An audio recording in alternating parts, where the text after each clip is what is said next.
કે હમણાં જ રાજ્ય સરકારે જાહેરાત કરી હતી 112ની 112ની.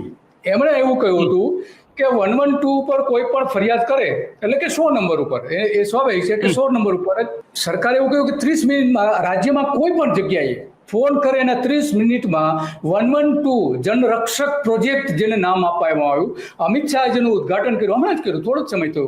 એ પેલા પાયલોટ પ્રોજેક્ટ હતો અને 12 જેટલા જિલ્લોમાં તો એનો અમલ હતો જ, પરંતુ આખા રાજ્યમાં એનો અમલ કર્યો. અમિત શાહ આપણે જોઈ શકીએ છીએ, એમણે આ આખી લોન્ચ કરી હતી.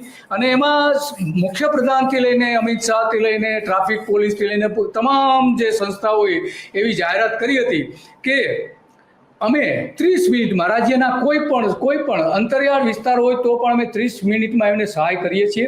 પરંતુ સવાલ એ આવીને ઊભો રહે છે, જો 30 મિનિટમાં પંચમહાલમાં ગાડી પહોંચી શકતી હોય તો અમદાવાદમાં 45 મિનિટ કેમ લાગી?